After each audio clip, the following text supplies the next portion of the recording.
तो हम पहचान भी नहीं पाते हैं कि ये साइबर वर्ल्ड जो है रियल है, फेक है, क्या है। और कुछ भी मतलब आप कोई भी न्यूज़ एक ले लो, उठा लो, उसको फैला दो, वो ऐसे आग की तरह फैलेगी कि आप उसको पहचान ही नहीं पाओगे। तो साइबर वर्ल्ड की बात करते हैं तो ये आपके सामने स्क्रीन आ रही है, तो आप देख सकते हैं इस स्क्रीन में कोई यहाँ पे बैठ के फेसबुक चला रहा है। ये मतलब हमारी इधर मान लीजिए, इधर है, उसके ऊपर अलग-अलग जगह से अलग-अलग लोग हैं। एक यहाँ पे बैठ के फेसबुक चला रहा है, एक यहाँ पे बैठ के ट्वीट कर रहा है, एक यहाँ पे बैठ के यूट्यूब चला रहा है, अपना कोई भी कम्युनिकेशन जनरेट कर रहे हैं, एक जीमेल पे अपने मेल्स भेज रहे हैं, ठीक है, एक बैठ के कोई ना गाने सुन रहा है। तो ये लोग क्या है कि जितने लोग थे, एक एक इधर पिंटरेस्ट का कर रहे हैं, तो जितने लोग थे अलग-अलग जगह से कम्युनिकेशन कर रहे हैं, लेकिन एक दूसरे से नहीं कर रहे। लेकिन ये सब के आपस में इंटरकनेक्टेड है। इस चीज़ को हम समझ ही नहीं पाते हैं। हम सोचते हैं कि हम इंटरनेट चलाएँगे तो ही हम किसी चीज़ से कनेक्टेड होंगे, ठीक है? हम कोई वेबसाइट खोलेंगे या कोई ब्राउज़र में कुछ भी एक्टिविटी करेंगे तभी हम इंटरनेट से कनेक्टेड होंगे। लेकिन ऐसा नहीं होता। जहाँ आप इंटरनेट से कनेक्टेड होगे, आपके कंप्यूटर में, या आपके मोबाइल में, या आपके लैपटॉप में, या आपके स्मार्ट टीवी में इंटरनेट का कनेक्शन आ गया, तो वहाँ पे पूरे वर्ल्ड से कनेक्टेड हो गया वो चीज़ आपका। That devices is connected with the whole world, ठीक है? तो यहाँ पे ये क्या अलग-अलग जगह से इंटरनेट एक्सेस कर रहे हैं, लेकिन ये एक-दूसरे को नहीं जानते। लेकिन फिर भी देखिए इतनी बड़ी चीज़ है कि अगर ये पिंटरेस्ट वाला चाहे तो यूट्यूब का डेटा देख सकता है, यूट्यूब वाला चाहे तो व्हाट्सएप वाले का डेटा देख सकता है। ये आपस में क्योंकि इंटरनली कनेक्टेड है सारे, ठीक है? लेकिन इनको नहीं पता।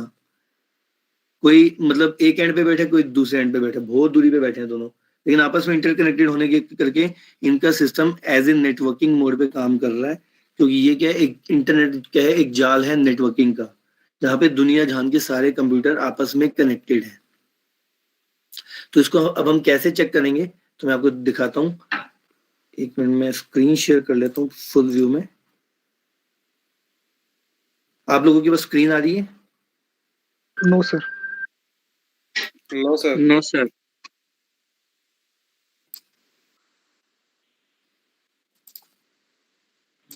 एक मिनट। No sir. इधर अब आ रही होगी आप लोगों के पास स्क्रीन जब मैं बोल रहा था? यस सर, आ रही है स्क्रीन। नहीं, इससे पहले आ रही यस थी? सर, अभी भी आ रही है। यस सर, आ रही इससे है। पहले आ रही थी? इससे यस। No sir. यस आ रही थी। Yes no sir. Yes sir आ रही थी। वो आप जो एग्जांपल बता रहे थे ट्वीट ये हाँ, सब वो का। ये जो मैंने आपको स्लाइड्स वगैरह बताई सारी आ रही थी ना आप लोगों को? आ रही ठीक है, यस सर। ठीक है। यस सर, अब आ हम रही लोग पिंग पे थे, देखिए कैसे हम देखते हैं कि इनका आपस में कम्युनिकेशन कैसे हो रहा है, ठीक है? मैं विंडो प्लस आर दबाता हूँ, यहाँ पे जाके मैं CMD टाइप करता हूँ। अभी CMD में मेरे पास कमांड प्रॉम्प्ट ओपन हो गया है। तो इस कमांड प्रॉम्प्ट के अंदर आप देखेंगे मैं सिंपल लिखता हूँ PING स्पेस www.facebook.com। मैंने अपने सिस्टम में कहीं पे अभी फेसबुक नहीं खोली हुई है, ठीक है? लेकिन मैं क्या करता हूँ, facebook.com लिख के पिंग करता हूँ, तो मेरे पास रिप्लाई आना चालू हो गया फेसबुक से कि मैं फेसबुक से कम्युनिकेशन कर पा रहा हूँ। Ping space www.massmatic.biz। तो ये देखिए मासमेटिक की साइड से मेरे पास कम्युनिकेशन हो रहा है, ठीक है? Ping space www.google.com। गूगल से मैं कम्युनिकेट कर पा रहा हूँ। तो क्या है कि मेरे को साइड खोलने की जरूरत नहीं है, मैं इंटरनेट से कनेक्टेड हूँ, तो मैं पूरे वर्ल्ड के हर सर्वर से कनेक्टेड हूँ।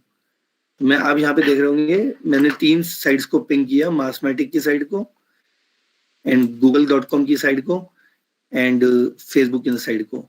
इन तीनों में मेरे को क्या चीज मिल गई कॉमन? एक तो उनका आईपी एड्रेस मिल गया, सबका सामने आ गया, ठीक है? आप देख सकते हैं। और कितनी स्पीड से मैं उनके साथ कम्युनिकेशन कर पा रहा हूँ, तो यहाँ पे मेरे पास MS आ गया मिली सेकेंड के अकॉर्डिंग, ठीक है? आप पहले सबसे पहले देखेंगे तो मैं फेसबुक की बात करता हूँ, तो मैंने यहाँ पे फेसबुक को पिंग किया, तो फेसबुक को पिंग करने के बाद मेरे पास एक रिप्लाई आया। मैंने यहाँ से फेसबुक के सर्वर के पास एक अपना पैकेट सेंड किया, फेसबुक के सर्वर को मेरा पैकेट मिल गया, उसने मेरे पास इधर इधर ऑथेंटिकेशन के साथ वो पैकेट वापस भेज दिया कि आप इसको एक्सेस कर सकते हैं, ठीक है? फिर मैंने एक और पैकेट भेजा, फिर एक और भेजा, फिर एक और भेजा, तो नंबर ऑफ पैकेट सेंट 4 मिल गए, वहां पे 4 पैकेट, 0% का लॉस। अगर मेरा इंटरनेट में कनेक्टिविटी में प्रॉब्लम होती या कुछ भी होता तो यहाँ पे पैकेट लॉस हो जाता, ठीक है? मिनिमम 7 ms पे गए मिली सेकेंड, ठीक है? और मैक्सिमम 12 ms पे गए हैं, एवरेज 9 ms पे चलते रहे। यहाँ पे आप देख सकते हैं ये इधर ms आ रहे हैं, ये ms है, ठीक है। तो ये कैलकुलेट करके बता देता है। तो हम ऐसे किसी भी सर्वर को पिंग करके देख सकते हैं, कम्युनिकेशन करके देख सकते हैं, क्योंकि अगर हम साइबर सिक्योरिटी में हैं तो हमें क्या है कि सबसे पहली चीज हमारी होती है कि कम्युनिकेशन, कि जो हम अगर अटैक करना चाह रहे हैं किसी पे या किसी को सिक्योर करना चाह रहे हैं, जब कुछ किसी के साथ करना चाह रहे हैं, तो सबसे पहले हमें ये जानना जरूरी होता है कि हम कम्युनिकेशन कर पा रहे हैं कि नहीं। अब मैं यहाँ पे आपका वेबिनार ले रहा हूँ, तो वेबिनार लेते लेते मैं ये जानना चाहूंगा कि हम कम्युनिकेशन कर पा रहे हैं कि नहीं कर पा रहे। आप लोग मेरे को सुन पा रहे हैं कि नहीं सुन पा रहे? सुन पा रहे? Yes sir. हाँ जी, सुन पा रहे हैं, यहाँ से आवाज आई, सुन पा रहे हैं, तो क्या हमारा कम्युनिकेशन क्रिएट हो रहा है। अगर मेरे पास कोई आवाज नहीं आती कि नहीं सुन पा रहे, तो मेरे को लगता है कि हमारा कम्युनिकेशन क्रिएट हो रहा है। सिर्फ मैं बोलता जा रहा हूँ, आप लोग मेरे से कम्युनिकेट कर ही नहीं पा रहे, जब मैं आपसे कम्युनिकेट कर ही नहीं पा रहा। तो ये चीज होती है कि हमें ऑनलाइन प्रेजेंस अपनी पता करना बहुत जरूरी होता है कि हम है कि नहीं है। आगे बात करते हैं। तो ये जो आजकल की दुनिया है साइबर स्पेस की, इसमें हम लोग वर्चुअल रियलिटी से बहुत लाइव हैं, तो इसको देखते हैं। और एक छोटी सी साइबर क्राइम के ऊपर कोट है कि human stupidity is the biggest vulnerability. देखिए इंसान कैसे हैक होता है, इंसान कैसे हैक होता है, जब वो अपनी खुद की कमियां, अपनी लूप होल्स को छोड़ता है, ठीक है। एक हैकर क्या है, एक भगवान नहीं है, ठीक है, एक देवता नहीं है हैकर। हैकर एक इंसान है जो कि आपकी कमियों को ढूंढता है और आपके ऊपर अटैक करता है, आपके अंदर एंटर करता है, ठीक है। एक एथिकल हैकर कौन है? एक एथिकल हैकर वो है जो कि आपको इन सब चीजों से बचाता है, ठीक है। अगर हमें तो चोर की तरह सोचना पड़ेगा, चोर की तरह सोचेंगे तभी चोर को पकड़ पाएंगे, ठीक है। तो इसी टाइप से अगर आपको एक एथिकल हैकर बनना है तो आपको एक हैकर की तरह सोचना पड़ेगा। आपको वो सारे काम आने चाहिए जो एक हैकर करता है, तभी आप उसकी कमियों के अंदर से उसके अंदर एंटर करेंगे और उसको ढूंढ पाएंगे। तो आपको अपने आप को सेफ एंड सिक्योर करना है, तो सबसे बड़ी बात है कि आपको अपनी कमियों को पहले छुपाना पड़ेगा, अपने लूप होल्स को फिलअप करना पड़ेगा, ताकि अगर आपके लूप होल्स सामने होंगे तो कोई भी आपके ऊपर अटैक कर सकता है, कोई भी आपके अंदर आ सकता है। जैसे कि एक घर है, एक चोर चोरी करने से पहले क्या सोचेगा कि मैं कब जाऊंगा, कहाँ से जाऊंगा, कौन बैठा होता है, गार्ड होता है नहीं होता, ऊपर का डोर ओपन होता है कि नहीं होता, वो कमियां ढूंढता है, फिर वो हमारे घर में एंटर करता है चोरी करने के लिए। इसी टाइप से एक हैकर क्या करता है, हमारे सिस्टम में ओपन पोर्ट्स और ओपन सर्विसेज को ढूंढता है, फिर वो हमारे सिस्टम में एंटर करता है। तो हमें क्या करना है, अपने आप को बचाने के लिए अपनी वल्नरेबिलिटी, अपने लूप होल्स को छुपाना पड़ेगा, तो उनको पैच करना पड़ेगा, ठीक है। आगे बात करते हैं साइबर क्राइम क्या है। साइबर क्राइम कुछ भी नहीं है, वो एक ऐसा क्राइम है जो कि एक कंप्यूटर के ऊपर इलेक्ट्रॉनिक मीडिया को यूज करके क्राइम को किया जाता है, ठीक है। जब हम किसी भी ऑनलाइन, जब हम इंटरनेट से कनेक्टेड होते हैं, जब हम किसी भी क्राइम को कमिट करते हैं, मीडिया का यूज कर लेते हैं, जैसे कि computer, laptop, mobile phone, internet, server, इन चीजों का यूज करके जब हम किसी क्राइम को कमिट करते हैं तो वो हमारा एक साइबर क्राइम बन जाता है। तो अगर हम बात करते हैं साइबर क्राइम की, तो देखते हैं कौन कौन से साइबर क्राइम होते हैं। Email hacking, that is a cyber crime. Fake profiles on social networking sites, that is also a cyber crime. Data theft, किसी का डाटा चुराना, बहुत बड़ा साइबर क्राइम है। फिशिंग, ये भी एक साइबर क्राइम है। नाइजीरियन स्कैम आजकल बहुत चलते हैं, नाइजीरिया से आते हैं और वो अपने काफी सारे स्कैम्स करते हैं, तो बहुत बड़ा साइबर क्राइम है, बहुत आजकल हो रहे हैं। तो आप देख सकते हैं कि लोगों के क्रेडिट कार्ड से बहुत पैसे उड़ते हैं आजकल, ठीक है। थ्रेटनिंग डिफेमेटरी मेल्स, ठीक है, आपको धमकियों वाले मेल भेजने, जो उल्टे सीधे मेल भेजने, बहुत बड़ा साइबर क्राइम है। Software piracy is the biggest cyber crime, क्योंकि ये दुनिया जहान में मूवीज पायरेटेड, सॉफ्टवेयर चलाना, इमेजेस, जो भी कॉपीराइट चीज होती है उनको कॉपी करके चलाना, that is also cyber crime. इधर आइडेंटिटी थेफ्ट, बहुत बड़ा साइबर क्राइम है। आपकी इधर आइडेंटिटी लेके हम उसको चोरी करके किसी भी सोशल मीडिया पे या कहीं पे भी पोस्ट करते हैं, तो that is also cyber crime. Pornography बहुत बड़ा साइबर क्राइम है जो कि बहुत कॉमनली यूज होता है। तो सॉफ्टवेयर पायरेसी, कॉपीराइट हो गया, ट्रेडमार्क्स वायलेशंस हो गए, ये भी बहुत बड़ा साइबर क्राइम है कि किसी भी चीज को कॉपी करके अपना बना लेना without the permission of the owner. And website defacement, किसी की भी वेबसाइट को बंद कर देना या एकदम परमानेंट नॉन वर्किंग मोड में कर देना, that is also cyber crime, ठीक है। अब हम बात करते हैं हैकर की। तो ये समझना बहुत जरूरी है, क्योंकि हैकर एक कैसे काम करता है, कैसे हम उसको पकड़ सकते हैं, और हैकर होता कौन है। सबके मन में बैठा हुआ है इधर हैकर एक बेकार आदमी है, ये है वो है, लेकिन ऐसा नहीं है। हैकर कौन होता है, उसके पीछे हमने हैकर की ही फुल फॉर्म बना दी, HACKER।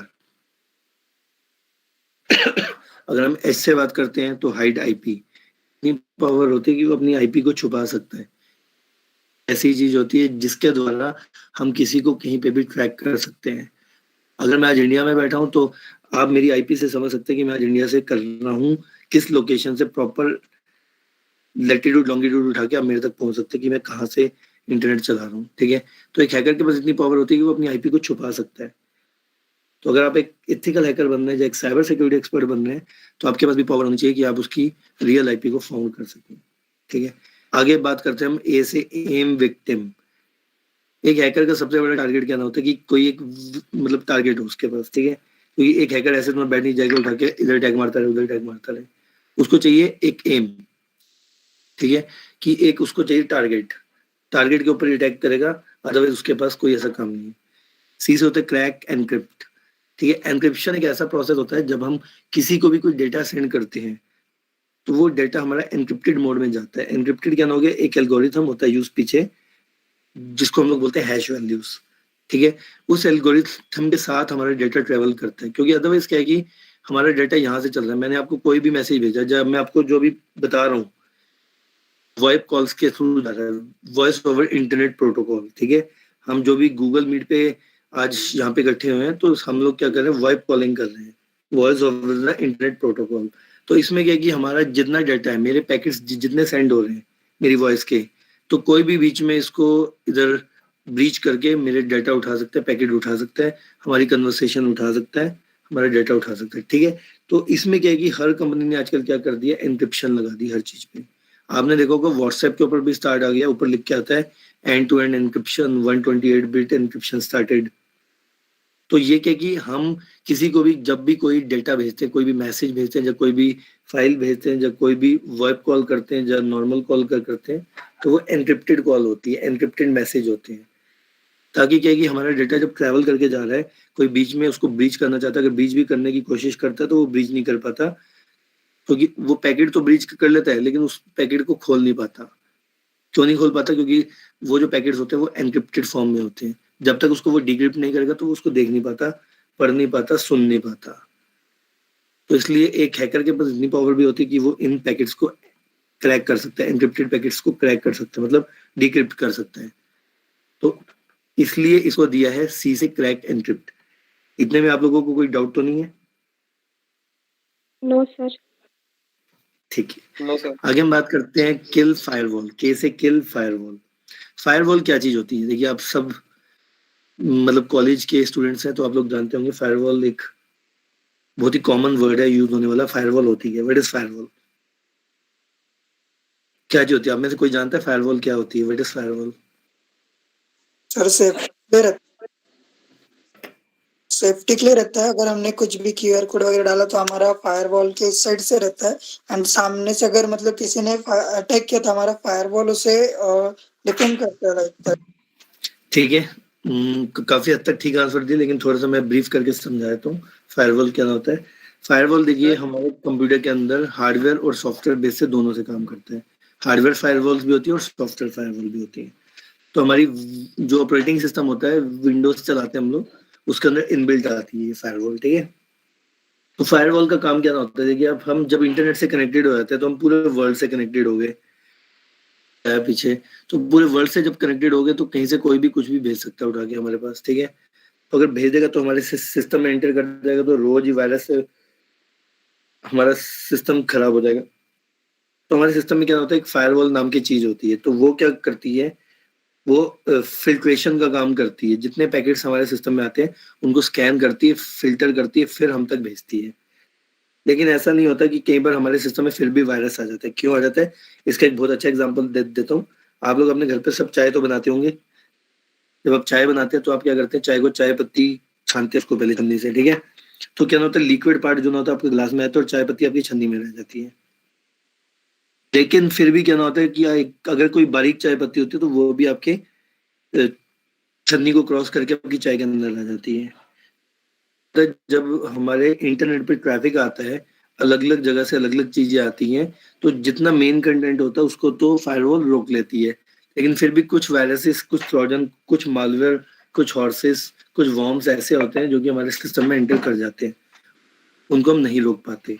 ठीक है, तो उनको हमारा अंदर एंटीवायरस स्कैन करता है, एंटीवायरस उनको ढूंढता है, ठीक है, उन पैकेट्स को। तो फायरवॉल का ये काम होता है, फिल्ट्रेशन का काम होता है कि कोई भी हमारे सिस्टम में एंटर करना चाहता है तो उसको रोकता है। ठीक है, आगे ई से बात करते हैं, एंटर इनटू डेटाबेस। हम किसी के भी डेटाबेस में एक हैकर इजीली एंटर कर सकते हैं। Database is the most important part. क्यों? क्योंकि डेटाबेस क्या होता है, एक कंपनी, एक कॉलेज, एक हॉस्पिटल डेटाबेस।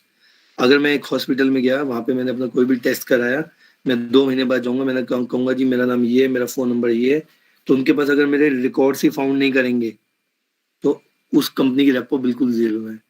आप एक कॉलेज में पढ़ते हैं, कॉलेज में आपने फीस पे की, आप 3 महीने बाद जाके क्या कहेंगे, सर मेरी 3 महीने की फीस आ गई थी, और वो अगर नहीं बता पाएंगे तो वो भी वर्स्ट है। ठीक है, उसकी भी कोई रेपो ही नहीं उसमें।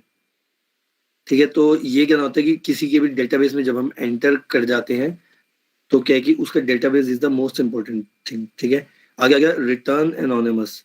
रिटर्न एनोनिमस क्या होता है कि हम जब भी एक हैकर किसी के भी सिस्टम में एंटर करता है तो पकड़े बिना जब वापस आ जाता है, that is called return anonymous. ठीक है, तो ये होता है एक हैकर। अब आप एक हैकर को अच्छे से पहचान गए होंगे। अगर हम देखते हैं तो हैकर के टाइटल से तो ये आप देख सकते हैं, साइबर क्राइम केसेस की इंडिया की ग्रोथ थानों में दर्ज किए जाते हैं, वो है ये। 2011 में आप देखेंगे तो 13,000 केसेस से कुल मिला के साइबर क्राइम के, लेकिन आज यही केस बढ़ के 2021 में 31,72,167 केसेस हैं। इतने रैपिडली क्यों इंक्रीज हो रहे हैं, क्यों बढ़ते जा रहे हैं डे बाय डे? इसके पीछे एक और कारण है कि हम लोग, अगर मैं 2011 की बात करता हूँ तो आप में से कितने लोग फेसबुक चलाते थे, कितने लोग व्हाट्सएप चलाते थे? ठीक है, आप लोगों में से रेशियो बिल्कुल कम आएगी। ठीक है, आज की बात करता हूँ तो आज आप 100 के बाद में उठते हो, सबसे पहले देखते हो व्हाट्सएप पे मैसेज आया, फेसबुक पे कोई पोस्ट आई, कोई लाइक आया। ये है, तो इसलिए क्या है कि जैसे जैसे हमारे इंटरनेट की ग्रोथ बढ़ रही है वैसे वैसे साइबर क्राइम की भी ग्रोथ बढ़ रही है। हमें 1 GB डाटा मिलता था 1 महीने चलाने के लिए, आज जियो हमें 1.5 GB डाटा दे देता है पर डे के लिए। जहाँ इंटरनेट की कंजम्पशन इंक्रीज होगी वहां पे इंटरनेट का क्राइम भी इंक्रीज हो गया, that is called the cyber crime. ठीक है, और अगर हम बात करते हैं सिक्योरिटी की तो इंडिया जो हमारा 90th नंबर पे स्टैंड करता था साइबर सिक्योरिटी के मामले में, लेकिन इसने काफी ज्यादा अपने आप के अंदर चेंजेस लाया और इंडिया आज हमारा 3rd नंबर पे स्टैंड कर रहा है साइबर सिक्योरिटी के मामले में। ठीक है, तो अब हमने ध्यान देना है कि हम किसी भी फिशिंग का शिकार ना हो। तो उसके लिए क्या है कि हमने क्या देखना है, हमेशा यूआरएल पे ध्यान देना है। यूआरएल एक ऐसी चीज है कि जब भी हम जल्दबाजी में, जब किसी लालच में होते हैं तो हम यूआरएल पे ध्यान नहीं देते और हम उस वेबसाइट का उस पर्टिकुलर लिंक का शिकार हो जाते हैं। अब जैसे कि एग्जांपल के तौर पे हमें facebook.com का कोई पेज सामने आता है, तो उस फेसबुक का पेज जो है हमारे सामने इस टाइप से आता है, तो हम यहाँ पे सबसे पहले क्या ध्यान देंगे, फेसबुक। एक बार मीटिंग में अभी कॉल बैक करता हूँ मैं आपको। तो फेसबुक नाम से हमारे पास यूआरएल आ गया, तो यहाँ पे रियल पेज है, ये हमारा रियल पेज कहलाता है क्योंकि इसका यूआरएल जो है रियल है। ठीक है, हमें हमेशा यूआरएल पे ध्यान देना है। वहीं हम देखेंगे तो ये एक फेक फेसबुक का पेज है, इसमें भी देखने में बिल्कुल सेम टू सेम है। ठीक है, लेकिन क्या है कि आप ऊपर यूआरएल देख सकते हैं, इसका यूआरएल नहीं है, तो अब ये मत सोचिए कि ये facebook.com ही है। ठीक है, तो हम इसको चला दें, मेरा फेसबुक है, तो ऐसा नहीं होगा। ठीक है, तो हम बात करते हैं आगे। तो कभी भी आप जब भी लिंक्स आते हैं आपके पास तो कभी भी उन लिंक्स पे क्लिक मत कीजिए। क्यों? क्योंकि हम फिशिंग का ही शिकार नहीं होते, हम आइडियन होमोग्राफी अटैक का भी शिकार होते हैं। अब आइडियन होमोग्राफी अटैक क्या होते हैं इसको हम लोग जानते हैं। ठीक है, आइडियन होमोग्राफी अटैक वो अटैक होते हैं, यहाँ पे आप देख रहे होंगे कि आपके पास स्क्रीन पे सामने लिखे Amit Delhi police cyber crime. आपको लग रहे होंगे ये वाली लाइन और ये वाली लाइन दोनों सेम है, लेकिन ऐसा नहीं है, दोनों सेम नहीं है ये। अगर मैं आपके सामने एक प्रेजेंट करता हूँ apple.com की साइट, उनकी साइट को मेरे आए हुए लिंक से खोलते हैं, तो आप ध्यान देंगे कि सर ने बताया था फिशिंग का शिकार मत हो जाना। ऊपर देखोगे तो लिखा होगा www.apple.com, लेकिन क्या है, वो भी फेक हो सकता है। उसके अंदर यूज किया गया जाता है आइडियन होमोग्राफी। तो आइडियन होमोग्राफी अटैक कैसे होता है, तो आइए आज हम उसका एक प्रैक्टिकल देखते हैं कि कैसे आइडियन होमोग्राफी अटैक को किया जाता है। यहाँ पे मैं विंडो आर करके एक्सेल नाम से एक हमारा प्रोग्राम होता है, उसको खोलते हैं। तो ये एक्सेल आप सबके सामने आ रहा होगा। तो यहाँ पे मैं कुछ वर्ड लिखता हूँ, जैसे Amit. Sir, screen is not presenting. Screen is sir दिख रहा It's presenting fine. स्क्रीन आ रही है आप लोगों के पास? नो सर, अभी गायब हो गया। Yes, sir, yes. ये मैंने अमित नाम से 2 नाम लिख दिए, ठीक है। अमित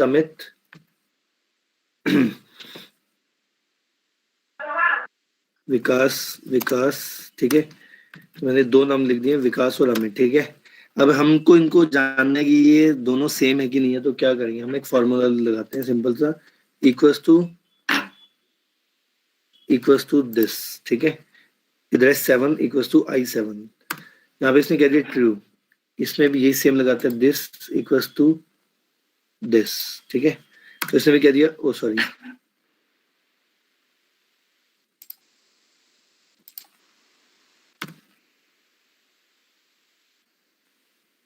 एक मिनट है,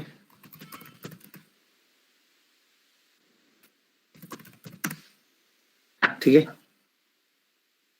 तो ये दोनों आपको ट्रूथ दिखा रहा है, क्योंकि दोनों वर्ड जो है हमारे सेम है, ठीक है। आज हम इनके ऊपर आइडियन होमोग्राफी अटैक करेंगे, ठीक है। तो आइडियन होमोग्राफी अटैक करने के लिए हम क्या करते हैं, एक साइड का यूज करते हैं।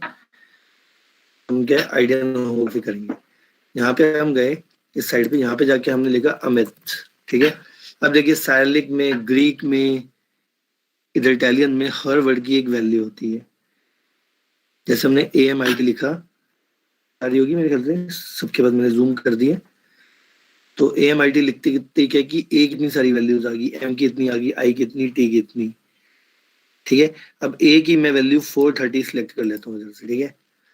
तो A की वैल्यू 430 सिलेक्ट करते इसने नीचे एक नाम प्रेजेंट कर दिया अमित। मैं इसको कॉपी कर लेता हूँ, वापस मैं एक्सेल में आ जाता हूँ। मैं इधर डबल क्लिक करता हूँ और इस नाम को हटा देता हूँ, ठीक है। और जो मैंने नाम कॉपी किया उसको मैं पेस्ट कर देता हूँ। पेस्ट करते मैं एंटर करता हूँ तो इसने कह दिया फॉल्स। देखिए यहाँ पे मैंने जूम करके आपको दिखा रहा हूँ, दोनों चीजें बिल्कुल ठीक है। इसके अंदर क्या कि ए दोनों देखने में बिल्कुल सेम है, लेकिन इस ए की वैल्यू चेंज है, इसलिए इसने इसको कह दिया फॉल्स। ऐसे ही हम करते हैं विकास नाम को भी चेंज, ठीक है। VIKAS, इसमें भी देखिए V की वैल्यू अलग, I की अलग, K की अलग, सबकी अलग आ गई, ठीक है। तो हम इसके अंदर भी कोई भी V उठा सकते हैं, कोई भी I उठा सकते हैं, ठीक है। I की वैल्यू में जैसे I की वैल्यू मैंने 456 उठा ली।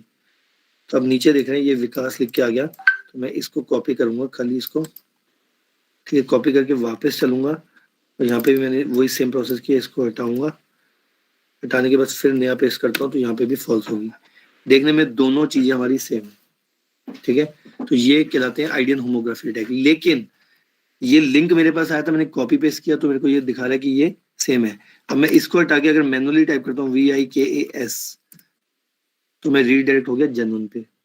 तो आपको इस चीज का ध्यान देना है कि कोई भी आपके पास अगर URLs आते हैं, लिंक्स आते हैं, तो लिंक दबा के किसी भी साइट पे डायरेक्ट अप्रोच मत कीजिए।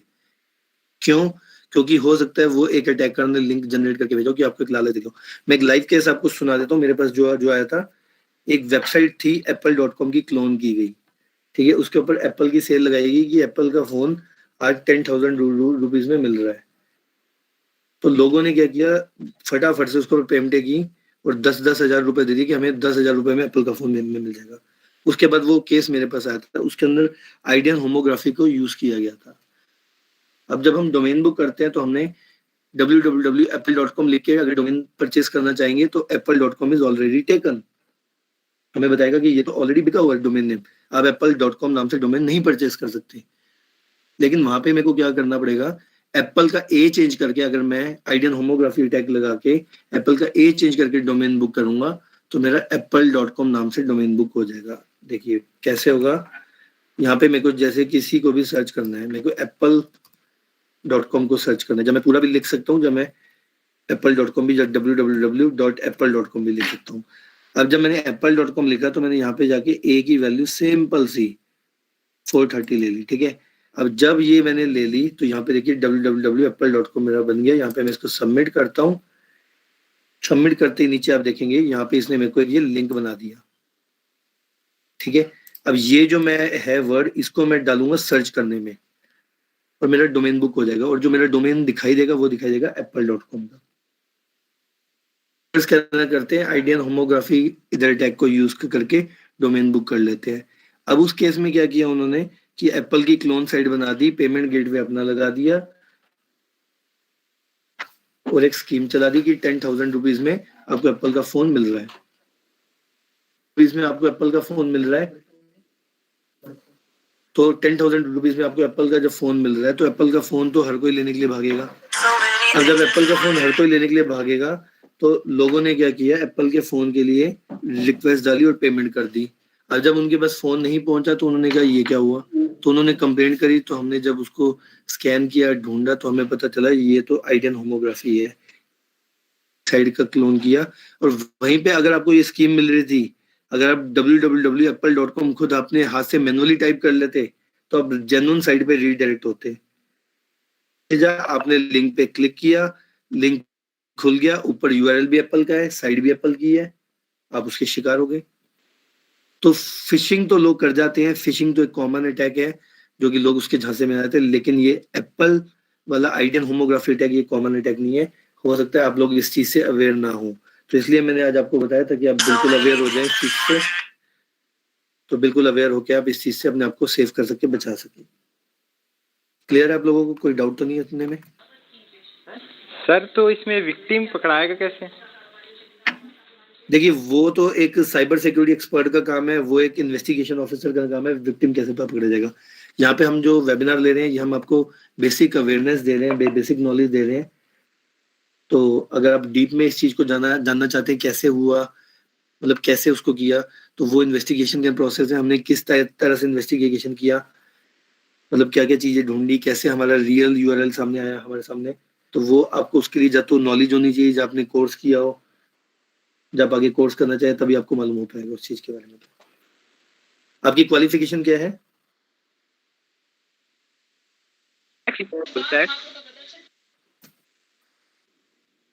हाँ जी, एक्सरे करके एक वेबसाइट है ना जो यूआरएल को एक्सरे करके देता है हम लोग को।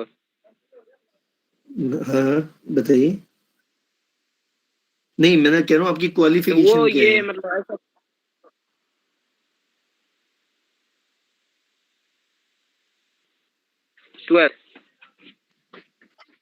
बहुत ऐसी काफी सारी साइट्स हैं, जेन्युइन है नहीं है, चल रही है नहीं चल रही है, तो इनके बारे में तो फिर डीप में जानना वेबिनार में हम टाइम नहीं दे पाएंगे इसको डीप में समझा सके। तो ये बेसिक नॉलेज आपको दे रहे हैं। अगर आपको कोई क्वेरी हो तो आप फोन नंबर ले लीजिएगा, कॉल कर लेना। हेलो हेलो हेलो हेलो हाँ जी, हेलो। हेलो सर, एक डाउट है। जो HTTPS होता है और HTTP होता है, इसमें भी तो पता चल जाता है ना साइट जेन्युइन है कि फिशिंग पेज है? नहीं, अगर आप फिशिंग वाले पे भी अगर सर्टिफिकेट इंस्टॉल कर लोगे, ठीक है हाँ अपना, सर, वो हाँ। भी आपके HTTPS ही हो जाएगी, सिक्योरिटी बताएगी वो भी आपको। अच्छा, थैंक यू सर। हेलो। हाँ जी, हेलो सर, मेरा एक क्वेश्चन है। हाँ जी। मैं ये पूछना चाह रहा हूँ कि अगर मेरे को करियर बनाना हो एज साइबर सिक्योरिटी में, तो मतलब कि क्या करना होगा? आप ना फोन नंबर ले लीजिए, जब विकास सर है तो उनसे एक बार बात कर लीजिए। अभी मैं आपकी बात कर रहा हूँ। हाँ जी बोलिए, आपकी क्वालिफिकेशन क्या है? ओके, मेरी BCA तो BCA आप भी बहुत अच्छा कोर्स कर सकते हैं। साइबर, अगर आप साइबर सिक्योरिटी में या एथिकल हैकिंग में अगर आप मैंने गुरुग्राम साइबर सेल से सॉरी मैं ये बोला था सर, मैंने गुरुग्राम साइबर सेल से इंटर्नशिप भी किया हुआ। अच्छा, इंटर्नशिप करा हुआ आपने? क्या क्या सीखा है उसमें? कितना टाइम की स्टडी करी आपने? उसमें सिर्फ 1 मंथ का हुआ था। हाँ, 1 मंथ से बेटर नहीं हो पाएगा। एक्चुअल में क्या होता है, हैकर जो होते हैं ना वो 8 तरह के हैकर होते हैं हमारे पास। जैसे ब्लैक हैट हैकर हो गया, व्हाइट हैट हैकर हो गया, ग्रे हैट हैकर हो गया, किडी हैकर हो गया, सुसाइडल हैकर हो गया, फ्रीक हैकर हो गया, एक्टिविस्ट हो गया, साइबर टेररिस्ट हो गया। तो ये हमारे पास जो होते हैं 8 तरह के हैकर होते हैं। आपने अगर जस्ट 1 मंथ का कोर्स करा है तो आप एक स्क्रिप्ट किडी हैकर की कैटेगरी में आते हैं, जहाँ पर आपको हल्की फुल्की स्क्रिप्ट्स का यूज करना आता है। प्रिपेयर टूल्स होते हैं, आप उस पर क्लिक करते हैं, आप हैकिंग कर लेते हैं, तो आपको एक आइडिया लगता है कि मैं हैकर बन गया हूँ, पर वो जीवन की सच्चाई नहीं होती है। आप एक रियल हैकर तभी बन सकते हैं जब हाँ, वो एक बेसिक नॉलेज है। नहीं कैरियर बनाने के लिए कम से कम आपको 15 महीने का समय, 18 महीने का समय देना पड़ेगा। इसमें आपको एक काली लाइनेक्स नाम का ऑपरेटिंग सिस्टम आता है, वो सीखना पड़ेगा। आपको पाइथन भी सीखना पड़ेगा। आपको certified cyber crime investigation specialist भी बनना पड़ेगा, ठीक है। और एक अच्छा हैकर बनने के लिए आपको मल्टीपल तरह के ऑपरेटिंग सिस्टम की इंफॉर्मेशन होनी चाहिए और मल्टीपल तरह की प्रोग्रामिंग लैंग्वेज की इंफॉर्मेशन होनी चाहिए, जैसे आपका जावा हो गया या C++ हो गया या आपका पाइथन हो गया, PHP हो गया, HTML, CSS हो गया, ठीक है। प्लस आपको नेटवर्किंग के एनवायरनमेंट के बारे में भी काफी अच्छी इंफॉर्मेशन होनी चाहिए, तब जाकर आप एक प्रोफेशनल हैकर बन सकते हैं, एथिकल हैकर बन सकते हैं और आप कैरियर बना सकते हैं। जी जी। हेलो सर, एक और सर एक डाउट था मेरा इसमें कि मान लीजिए अगर उसके बाद जैसे प्रोफेशनल, जैसे आपने बताया, अगर सर्टिफाइड हो जाते हैं उसके बाद में गवर्नमेंट डिपार्टमेंट में जॉब कर सकते हैं या फिर प्राइवेट ही होता है? देखो, दोनों ऑप्शन आपके पास अवेलेबल है, दोनों ऑप्शन आपके पास अवेलेबल है। आप दोनों गवर्नमेंट सेक्टर में भी जा सकते हैं और प्राइवेट सेक्टर में भी जा सकते हैं, ठीक है। दिल्ली पुलिस भी डिमांड करती है प्रोफेशनल्स की, जी जी, जहाँ पर उनको काफी अच्छे साइबर एक्सपर्ट्स की रिक्वायरमेंट है। और इस समय क्योंकि मैं बताता हूँ, जो प्राइवेट ऑर्गेनाइजेशन है उसमें तो बहुत ज्यादा डिमांड है, हाई डिमांड है, क्योंकि आज की डेट में वेबसाइट बनाना कंपलसरी हो गया है। छोटी से छोटी कंपनी भी वेबसाइट बनाती है और वेबसाइट में वो ई-कॉमर्स की ट्रांजैक्शन क्रिएट करती है, जिससे सेल परचेज होता है और पैसा भी आता है। तो हर कंपनी ये चाहती है कि उसकी जो वेबसाइट है वो सिक्योर्ड होनी चाहिए हर एंगल से, ना हो सके कोई इसके अंदर कार्डिंग वाला कॉन्सेप्ट होता है वो ना कर सके। तो प्राइवेट ऑर्गेनाइजेशन में भी बहुत ज्यादा स्कोप है और गवर्नमेंट सेक्टर में भी बहुत ज्यादा स्कोप है, क्योंकि एथिकल हैकर एक ऐसा इंसान होता है जिसको ऑथराइज परमिशन होती है कंपनी के सिस्टम को चेक करने की कि वो कंपनी का सिस्टम कितना सिक्योर्ड है या कितना वीक है या कितना वल्नरेबल है। वो सारी चेकिंग करने के लिए एथिकल हैकर को परमिशन दी जाती है। जी जी। सर, मैंने एक मिथ सुना है, अगर आप उसका मतलब मेरे को क्लियरली बता सके तो। हाँ, बारी बारी मैं बताता हूँ आपको। हाँ जी, बोलिए।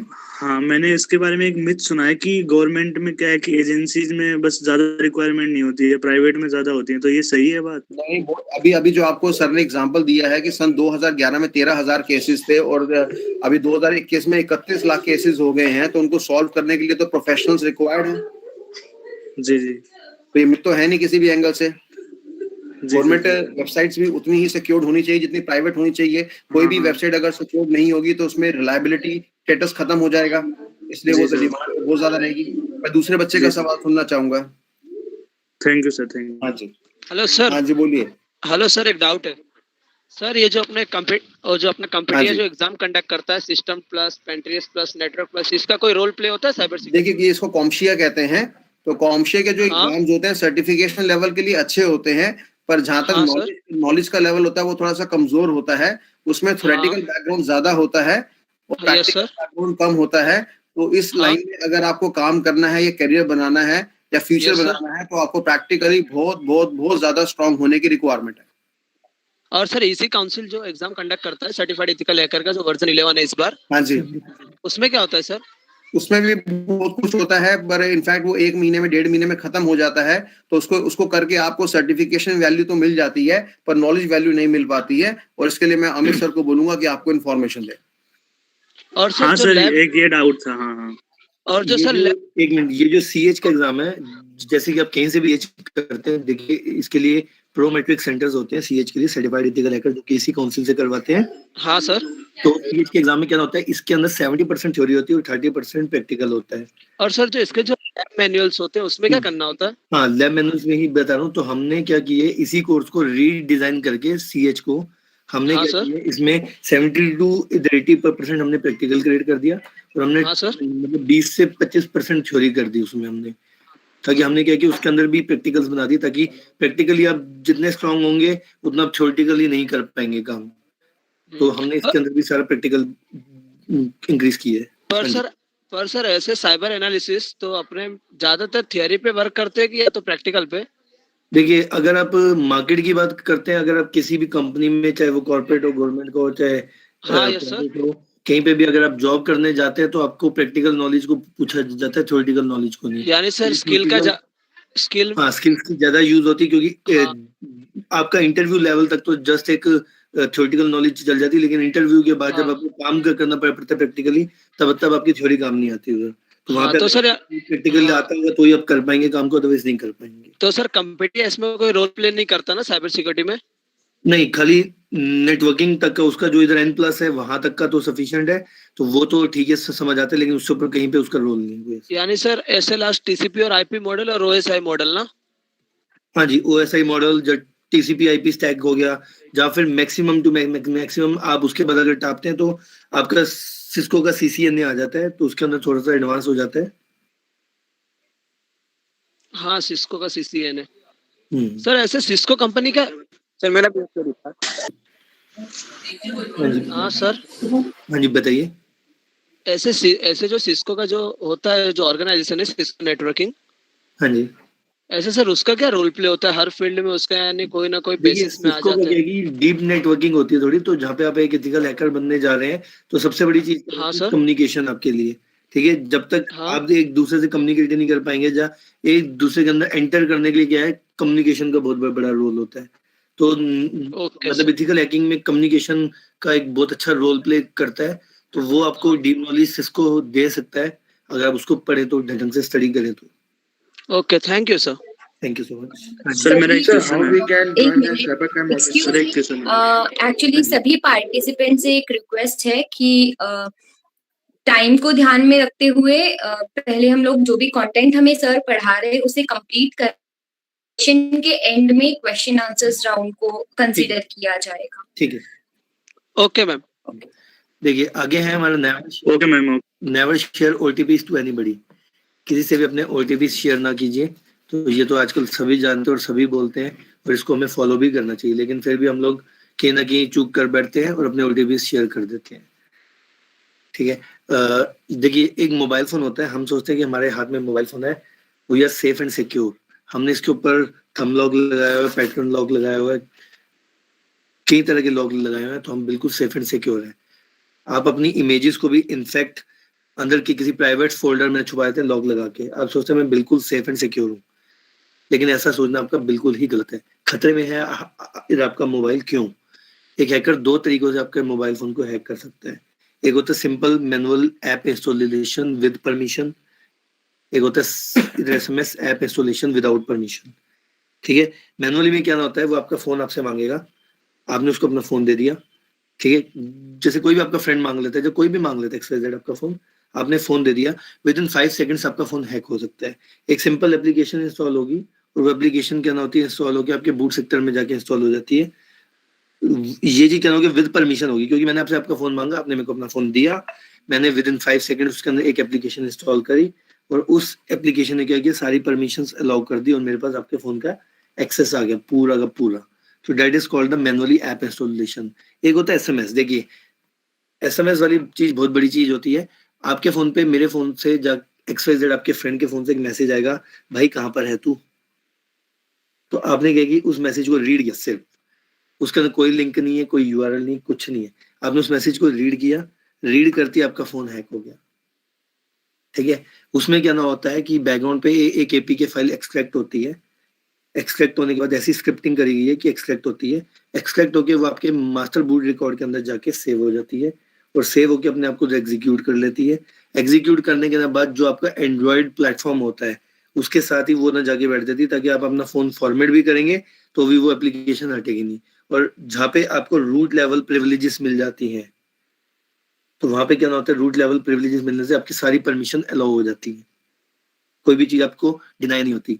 तो ये क्या होता है, SMS जब आपको भेजा जाता है उस पैनल से, तो आपके फोन पे SMS आता है, आपने SMS पढ़ा, SMS पढ़ते ही आपके फोन में एक एप्लीकेशन इंस्टॉल होगी मास्टर बूट रिकॉर्ड में, और उसने परमिशन अलाउ कर दी, और आपके फोन का एक्सेस सामने वाले के पास चला गया। आप ये क्या कर सकते हैं सर?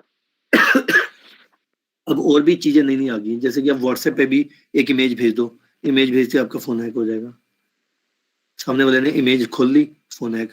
आपने वीडियो भेज दिया, वीडियो भेजते ही देखते ही फोन हैक हो गया। हाँ जी सर अभी रिसेंटली है ना, कोई नागरिक के हैकर ग्रुप ने रिवर्स इंजीनियरिंग करके एनक्रिप्टेड मैसेज को भी डिक्रिप्ट किया था ना? हाँ जी, हाँ जी, हाँ जी, हाँ जी। जिसका पैच वैल्यू वापस ठीक हो गया था। हाँ जी, हाँ जी। हाँ, तो सर वो कैसे होता है रिवर्स इंजीनियरिंग में, पता कैसे चलता है ऐसे हैकर को इसका एन्क्रिप्टेड और हैश वैल्यू परफेक्ट कैसे? देखिए, अभी आपको एन्क्रिप्शन की पूरी नॉलेज नहीं है। 1.5 लाख से ऊपर एन्क्रिप्शन के एल्गोरिथम्स हैं। हाँ तो सर। आपको उस चीज़ की नॉलेज नहीं है, तो जब उस फील्ड में आप आएँगे तो आपको चीज़ अपने आप समझ आ जाएगी, क्या चीज़ होती है, कैसे होती है। Okay sir. ठीक है? तो इधर व्हाट्सएप से आपने इमेज भेजी, गाना भेजा, वीडियो भेजा, जब एक सिंपल टेक्स्ट भी लिख के अगर भेजोगे तो भी आपका फ़ोन हैक हो सकता है। सर वो तो ब्लाइंड करते हैं ना कुछ क्योंकि पेलोड ऐसा कुछ? हाँ, बाइंड होता है, पेलोड बाइंडिंग होती है हाँ। बैकएंड पे, तो बाइंडिंग होके एक्सट्रैक्शन होती है, तो एक्सट्रैक्शन हाँ। होके ये चलती है, ठीक है? Okay, thank you sir. तो ये चीज़ होती है। तो हैकर्स कैसे आपका फ़ोन मतलब हैक करते हैं आप देख सकते हैं। सिंपल एक मैसेज आया, इस मैसेज को आप रीड करेंगे, रीड करते ही आपके पूरे फ़ोन का एक्सेस सामने वाले के पास चला जाएगा, ठीक है? तो अगर हम अभी तो हम वेबिनार ले रहे हैं, अगर हम सेमिनार में होते तो हम इस चीज़ को आपको लाइव दिखाते। आपका फ़ोन अपने हाथ में लेके या आपके फ़ोन का फ़ोन नंबर सिर्फ माँग के एक एसएमएस भेज के आपके पास रीड करते और आपका फ़ोन पूरा एक्सेस करके दिखाते। अभी हमने एक और नई चीज़ डेवलप करी है कि हम आपका फ़ोन नंबर भी नहीं लेंगे, आपका फ़ोन भी नहीं लेंगे, कुछ भी नहीं लेंगे। बस आपकी रेंज में आके बैठेंगे और आपका फ़ोन हैक कर देंगे। तो हम क्या है कि आपका फ़ोन नंबर भी नहीं माँगेंगे आपसे, आपका फ़ोन भी नहीं छुएँगे, ना कुछ आपको मैसेज भेजेंगे, ना आपको फ़ोटो भेजेंगे, कुछ नहीं भेजेंगे आपको। सिंपल आपकी रेंज में आके बैठेंगे और आपका फ़ोन हैक कर देंगे, ठीक है? तो फ़ोन हैक कैसे होता है मैसेज के थ्रू, पहले हम उसको देखते हैं। तो हम इस चीज़ को लाइव प्रैक्टिकली तो नहीं कर पाएँगे, लेकिन हमने अपने यूट्यूब के चैनल पे एक वीडियो बनाई हुई है, तो मैं वीडियो प्ले कर देता हूँ, तो आप देख सकते हैं कि कैसे एक हैकर आपके फ़ोन को हैक करता है। तो मैं वीडियो प्ले कर रहा हूँ इधर।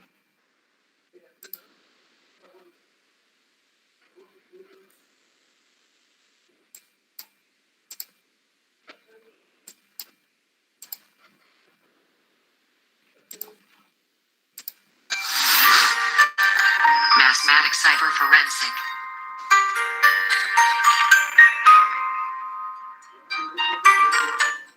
नमस्कार दोस्तों, आपका स्वागत है मेरे YouTube के चैनल पर मैथमेटिक्स साइबर फॉरेंसिक। आप मेरे चैनल पे पा सकते हैं नए-नए वीडियोस साइबर सिक्योरिटी। नमस्कार दोस्तों, मेरा नाम है अमित मल्होत्रा। आप मेरे YouTube के चैनल को सब्सक्राइब करें और बेल आइकन पे क्लिक करें नए-नए वीडियोस पाने के लिए। दोस्तों, जानते हैं कि हैकर्स कैसे आपके फोन में एक्सेस करते हैं और आपका फोन हैक करते हैं। देखिए, ये एक एसएमएस गेटवे का लाइव पैनल है। इधर से एसएमएस भेजे जाते हैं, तो आप कोई भी सेंडर आईडी क्रिएट कर सकते हैं, कोई भी फोन नंबर डाल के क्रिएट कर सकते हैं। Sir S similar SMS bomber. हाँ, इससे एसएमएस भेज सकते हैं। इसके पीछे हमने एक स्क्रिप्ट जनरेट करी हुई है। वो स्क्रिप्ट क्या है, एपीके को बाइंड करती है। Okay sir. आपके पूरे फोन की परमिशन दे देती है। देखते हैं कैसे एक हैकर क्या करते हैं। सर ये वेबसाइट कौन सा है सर? हाँ जी, ये वेबसाइट कौन सा है? ये वेबसाइट हमारी अपनी है। एक एसएमएस गेटवे को परचेज किया हुआ हमने, तो उसकी वेबसाइट है। तो यहाँ लोग नहीं यूज कर सकते हैं? हाँ जी, हम लोग ये यूज नहीं कर सकते हैं?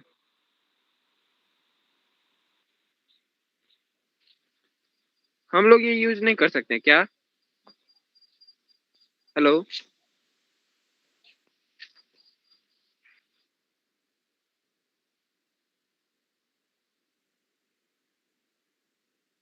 हेलो, किसी को मेरा आवाज आ रहा है क्या? यस, बस 2 मिनट वेट कीजिए, sir will be back. Just wait for 2 minutes.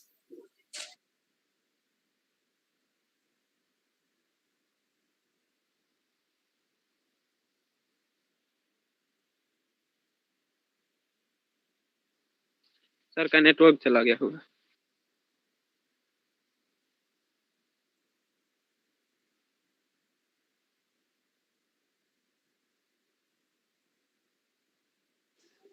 Hello hello hello hello Tanisha ma'am, hello. Yes sir, कुछ अर्जेंट काम में थे। He will be back. तब तक मैं आपको कुछ इंटरेस्टिंग चीजें बता देती हूँ रिगार्डिंग जीसीएस। मैम सुनो, अभी सपोज कोई फर्दर इन्फॉर्मेशन गैदर करने के लिए हमको कोई सर का कांटेक्ट डिटेल मिलेगा? जी आपको मिल जाएगा। सभी डिटेल्स आप लोगों को एट द एंड प्रोवाइड हो जाएगी। ठीक है।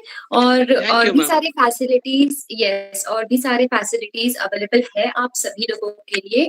तो उसके लिए आप एक बार अपना जो चैट बॉक्स है मीटिंग का वो चेक कर लीजिए, वहां पर बहुत सारे आपको लिंक्स प्रोवाइड किए गए हैं, आप हमें वहां पर ढूंढ सकते हैं और वहां से आपको बहुत सारी फैसिलिटीज जो है वो मिल जाएगी।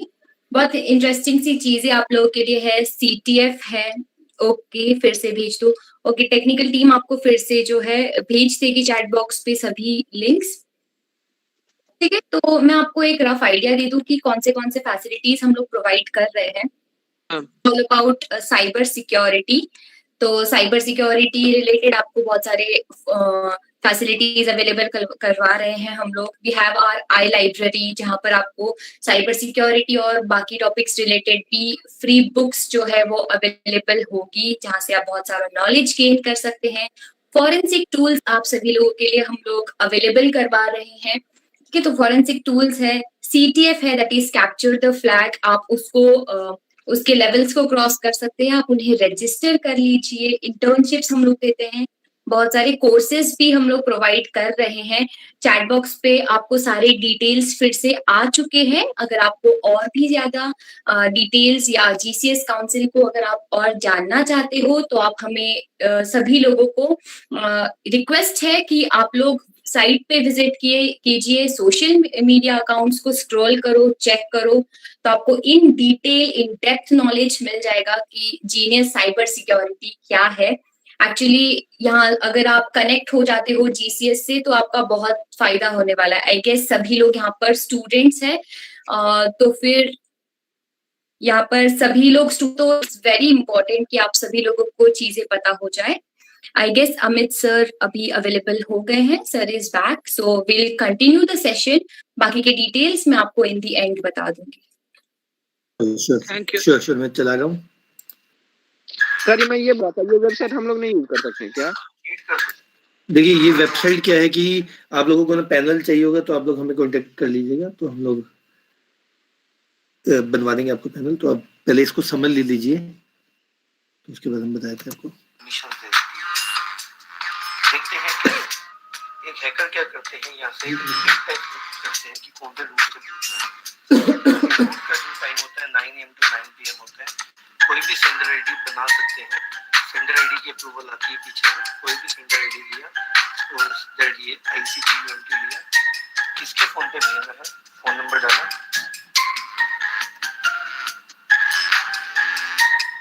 आगे चलते हैं। यहाँ से SMS टेम्पलेट सिलेक्ट किया, SMS टेम्पलेट सिलेक्ट करने के बाद यहाँ से जो भी SMS लिखा है, जैसे लिखा कहाँ पर हो लिख के यहाँ पे सिंपल सेंड कर देना है। सिंपल SMS सेंड कर देना है। आप देख सकते हैं SMS है submitted with transaction ID this. यहाँ पे जाके डिग्री देख सकते हैं कि आपका SMS पहुंचा है कि नहीं पहुंचा है। आप देख सकते हैं कहाँ पर हो, स्टेटस देखते हैं इसका। स्टेटस देखोगे तो आपको आ गया है डिलीवर्ड, SMS पहुंच चुका है। ठीक है, उधर दूसरे एंड पे मैं आपको दिखा रहा हूँ कि कैसे आपका SMS पहुंचता है। अब जब हमने इस SMS को रीड किया उसके बाद एक पैनल तैयार हो जाता है। पैनल तैयार होने के बाद हम खोलते हैं,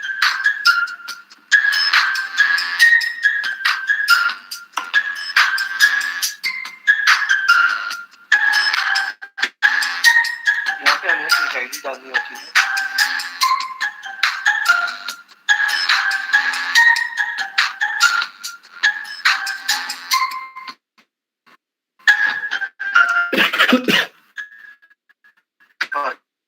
डालेंगे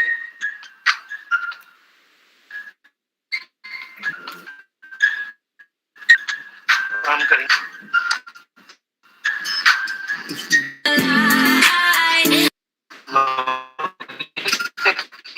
करने के बाद देख सकते हैं कितनी चल रही है, कितने घंटे के लिए है। यहाँ पे एक लाइव पैनल है। लाइव पैनल में जाने के बाद हमारी इंटरनेट की स्पीड अच्छी होनी चाहिए। हम लोग फ्रंट कैमरे से स्नैप खींचते हैं, कैप्चर किया, कैप्चर करने के बाद फ्रंट कैमरे से एक फोटो खींच के हमारे पास आ जाएगी। आप देख सकते हैं विद इन फ्यू सेकेंड्स हमारे सामने ये ब्लैक फोटो आ गई, क्योंकि अभी कैमरा नहीं काम कर रहा होगा, क्योंकि हो सकता है अभी डार्क मोड में कैमरा हो इसलिए काम नहीं करता। कहीं पे उल्टा करके अगर रखा है इसी टाइप से लाइव पैनल में क्या है, हम लोग फ्रंट कैमरा, बैक कैमरा या फिर हम लोग लाइव ऑडियो कैप्चरिंग भी कर सकते हैं। ये विंडोज मोजिला फायरफॉक्स के 5 वर्जन में अवेलेबल है और पूरे एसडी कार्ड की इंफॉर्मेशन आप देख सकते हैं। जैसे पूरी कॉल देख सकते हैं, जैसे पूरी कॉल सुन भी सकते हैं। जैसे पक्का भाई कोई भी call hello hello hello sir, ये हाँ जी। पैनल पूरा सर आपका बनाया हुआ है? ठीक है सर। ठीक है, इसी प्रकार से हम लोग एसएमएस सारे पढ़ सकते हैं, जो भी एसएमएस सारे इसी प्रकार से पूरा व्हाट्सएप रीड कर सकते हैं, भी व्हाट्सएप आता है वो पढ़ सकते हैं। इंस्टाग्राम पूरा पढ़ सकते हैं, अगर होगा तो इंस्टाग्राम नहीं है इसमें कॉन्टैक्ट्स पूरे देख सकते हैं, पूरे के पूरे कॉन्टैक्ट्स आ सकते हैं, कॉन्टैक्ट्स को ब्लॉक भी कर सकते हैं। क्लिपबोर्ड पूरा देख सकते हैं, फोटोज देख सकते हैं फोन के पूरे, फोन की पूरी फोटोग्राफ्स अभी आप देख सकते हैं। लोकेशन देख सकते हैं हम लोग, जहाँ जहाँ पे भी हमारा चल गया है सारी लोकेशन हमारी आएगी पिन कोड के साथ। लोकेशन डिवाइस को लोकेट कर सकते हैं, एनेबल कर सकते हैं, वाईफाई को फोन को अनलॉक कर सकते हैं, पेरेंटल कंट्रोल एनेबल कर सकते हैं।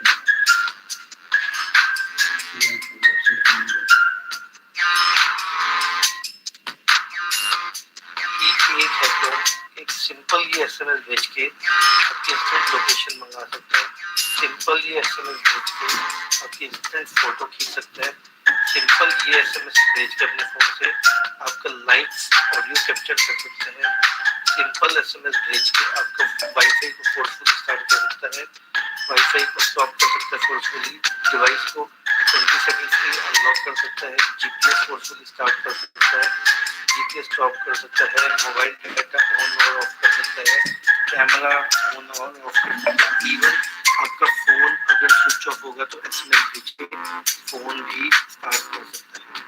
सेटिंग्स में जाके हम लोग इस पैनल का सारा पासवर्ड वगैरह सारी सेटिंग्स चेंज कर सकते हैं, और एसएमएस कमांड चेंज कर सकते हैं। तो यहाँ पे डाटा लाइब्रेशन होता है, डाटा लाइब्रेशन में हम लोग जो भी डाटा इसके अंदर पैनल के अंदर स्टोर हुआ है उसको डाउनलोड भी कर सकते हैं, डिलीट भी कर सकते हैं। और यहाँ पे होता है शेड्यूलर। एक हैकर के पास टाइम नहीं है कि वो आपके फ्रंट कैमरे से इमेजेस ले, तो वो अपना स्टार्ट टाइम और डेट और टाइम डाल देगा, डाल के सेव कर चला जाएगा। सेव करके जब जाएगा तो कितने शेड्यूल चाहिए सारे कर दिए, शाम को जब आएगा तो सारे शेड्यूल रहेंगे, फ्रंट कैमरा से फोटो खींच के जब सेव हो जाएगा। या फिर उसको अगर आपकी वॉइस सुननी है, ऑडियो कैप्चर करना, ऑडियो कैप्चर में डेट और टाइम डाल दिया, सेव कर दिया, या फिर स्क्रीन कैप्चर करनी है तो भी डेट और टाइम डाल दिया, सेव कर दिया, तो ऑटोमेटिकली स्क्रीन कैप्चर हो गया। ऐसी कौन कौन सी आपके पैकेजेस इंस्टॉल्ड है उसको भी देख सकते हो, और एक हैकर जब उसको ब्लॉक भी कर सकता है, आपका वो ऐप चलना बंद हो जाएगा। ऐसे ही की लॉगर है, कभी भी आप कुछ भी टाइपिंग करते हैं, टाइपिंग करके भेजते हैं, तो इस चीज को देख के आपके पूरे सिस्टम को एक्सेस कर सकते हैं, या आपके बैंक अकाउंट के पासवर्ड, बैंक अकाउंट नंबर, या आपके कोई भी प्राइवेट क्रेडेंशियल्स को चोरी कर सकते हैं। कहना चाहूंगा किसी भी अननोन सोर्स से आ रहे मैसेजेस को रीड ना कीजिए, और ध्यान से कोई भी अननोन टेक्स्ट आता है तो उसको रीड ना कीजिए, ताकि कोई भी ऐसी ऐप आपके फोन में इंस्टॉल ना हो जाए जो आपको इस खतरे तक पहुंचा सके। Thank you.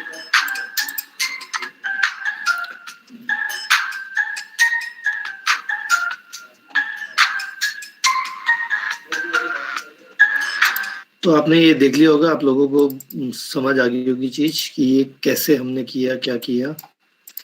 तो इस चीज के ऊपर हम लोग आगे बढ़ते हैं।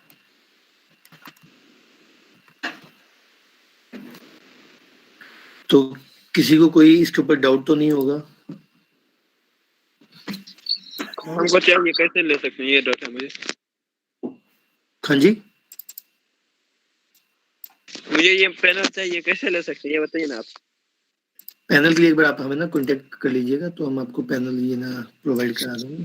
सर एक डाउट है। हाँ जी, हाँ जी, पूछिए। पेड है ना सर ये? सर जैसे अभी आपने ये एसएमएस का बताया कि ये ऐसे फेक एसएमएस आते हैं, हाँ जी, तो सर जैसे आपने वेबसाइट का बताया कि यूआरएल चेक करने का, वो के लिए भी कुछ है क्या? मतलब जैसे एज ओरिजिनल में और फेक में कुछ डिफरेंस होता है?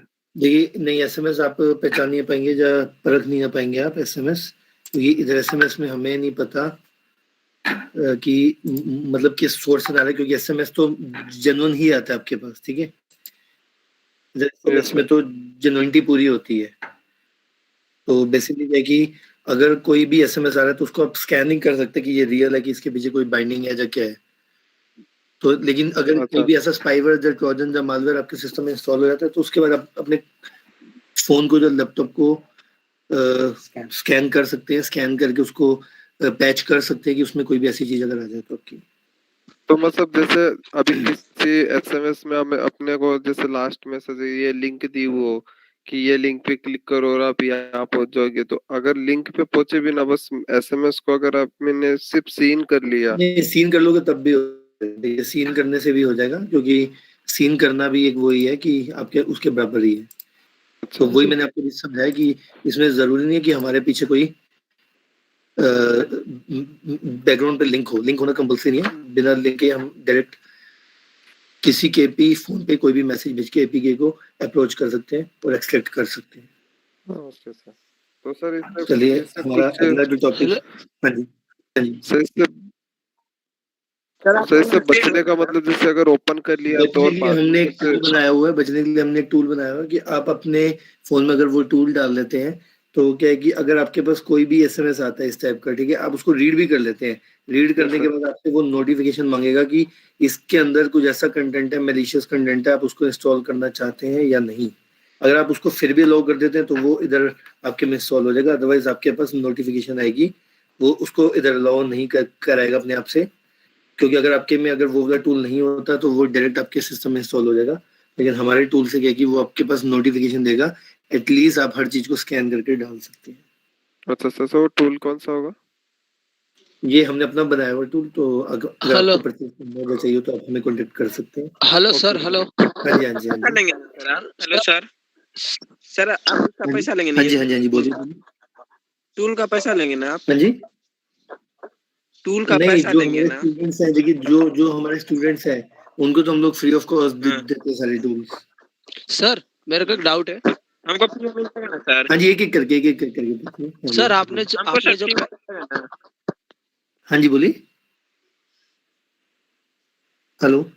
सर मेरे को एक डाउट है, जैसे आपने पता ये आपने ये साइट बनाया है, हाँ जी, तो आपने इसमें बैकएंड प्रोग्रामिंग किया है कि ऑटोमेटिक एग्जीक्यूट कर देता है कोई भी विक्टिम जो एसएमएस रीड करता है।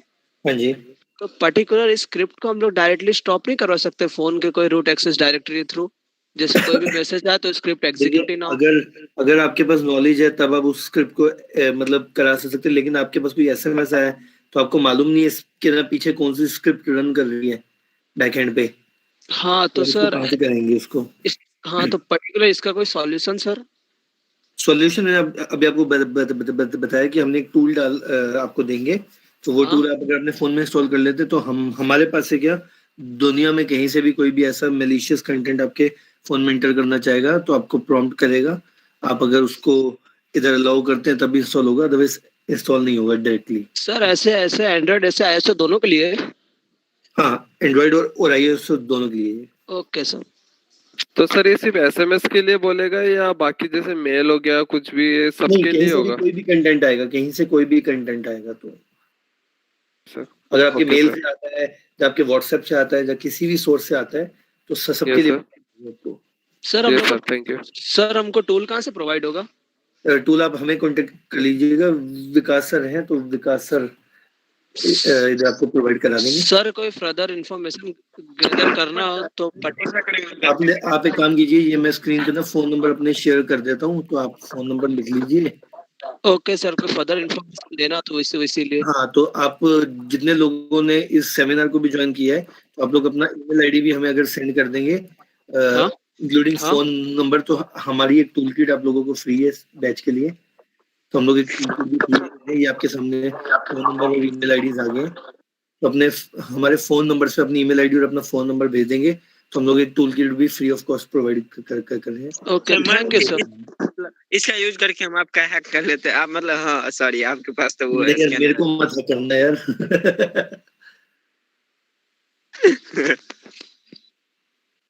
सर ऐसे आपका मेन ब्रांच कहाँ पे सर? रोहिणी में है, द्वारका में है एंड दुबई में है। तो मेन तो दिल्ली में है हमारा। दिल्ली में सर। सर तो आप हमें ऐसे टूल बांट रहे हैं, तो इस पे आप ट्रैक भी रखेंगे? नहीं, देखिए ये वाला टूल आपको नहीं बांट रहा, जो सा दिखाया, लेकिन इस वेबिनार के लिए हमने कुछ टूल किट बनाई है जो कि 20,000 तक के टूल्स है। वो है टूल्स हम लोग आपको फ्री ऑफ कॉस्ट दे रहे हैं सर। पर उसमें ट्रैकर तो हो सकता है ना सर? हाँ जी, उसमें ट्रैकर हो सकता है ना? हम कैसे माने कि लाइक हम लोग अगर कुछ इंस्टॉल करें हम आपका डाटा चुरा के हम क्या क्या करेंगे? हम लोग ट्रैकर आपको क्यों है देंगे? ठीक है, हम आपको ट्रैक करके क्या है करेंगे। पर सर ये सारे टूल्स एजुकेशनल पर्पस के लिए होगा ना? हाँ, सारे टूल्स एजुकेशनल पर्पस के लिए सर। सर तो उसका यूसेज भी आप लिख दीजिए टूल किट में, मतलब कैसे यूज करना है। हाँ, वो टूल किट पूरी उसके अंदर पूरे please keep your questions for the end of session. अभी जो सिलेबस है, जो एक्चुअल कंटेंट है, उन्हें कंप्लीट होने दीजिए, तो आपको और क्वेश्चंस मिलेंगे, आप एंड में पूछ सकते हैं। एक्चुअली इसके पीछे भी आपके लिए एक अच्छा सा स्पेशल चीज छुपा हुआ है, तो इसलिए I am stopping you to ask it now. चलिए हम लोग अपना स्टार्ट करते हैं वापस।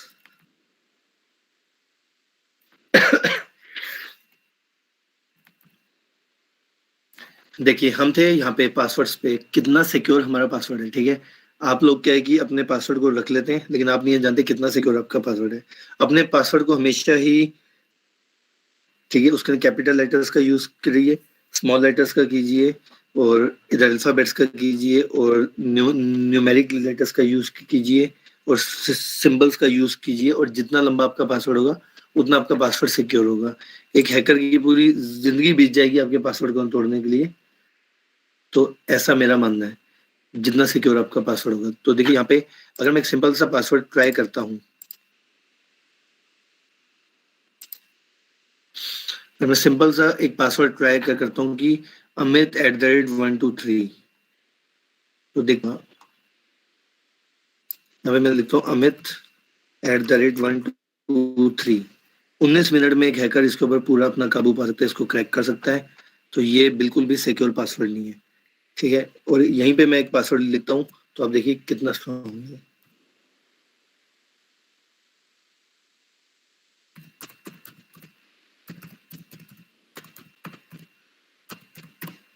$39 octillion years.